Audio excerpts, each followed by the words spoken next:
Hey guys, just wanted to make a quick video on showing you how to install the crank pin kit from Diesel Pump UK. It's pretty simple.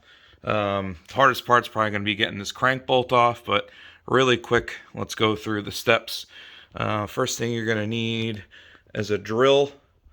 You'll need a way to get that crank bolt off. It is a 27 mil. This one's I already had loose. I actually drilled this crank already for the pin, but I will show you the process involved. So once this comes off,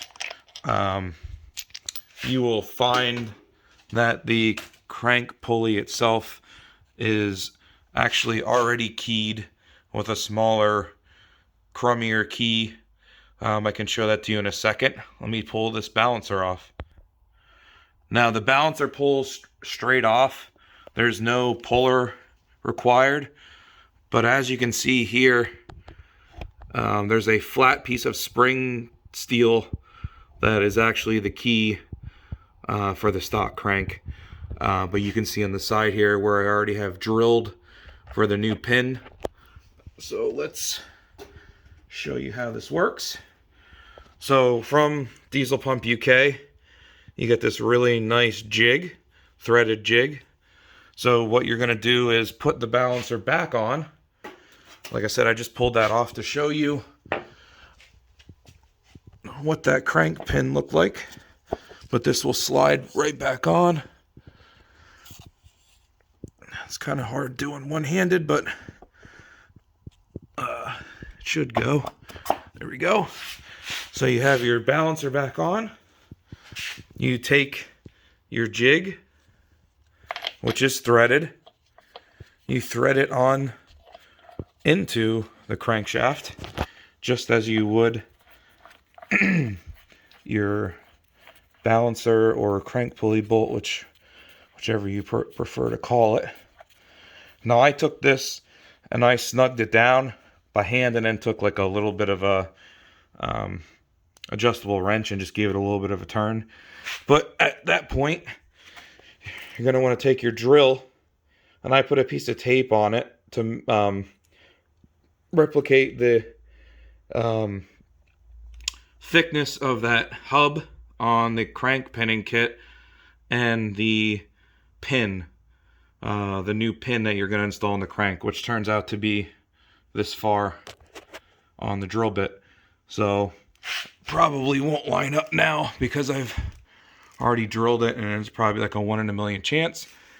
But from that point, you'll drill it out to your tape mark,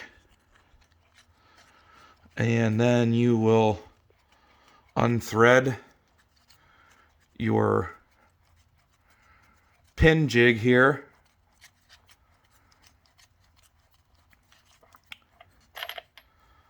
And you'll be left with a nice round hole. And in the kit comes a new crank bolt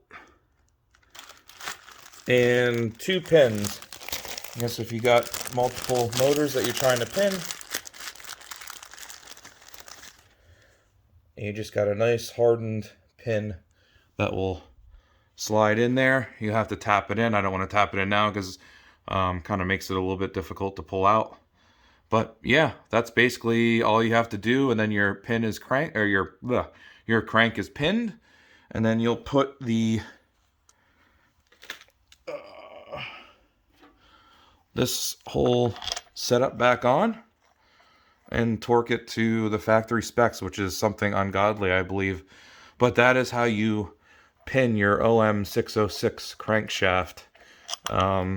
It's usually a problem in manual transmission 606s that the balancers kind of back themselves off and fly out of the motor. And that's not good for engine vibration and harmonics. That will cause some bearing failures and stuff that nobody wants to have to deal with. But again, this is the quick down and dirty version of the OM606 crank pinning setup. Very easy. to pin, and it is a very nice tool. It's unfortunate that I'm in the States and it costs so much to get it over here, but it is what it is. This is definitely something you want to look into or invest into when building a 606, especially with a manual trans. Alright guys, thanks. I'll keep up some diesel OM606 content as I have it available. Thanks a bunch. Have a good week.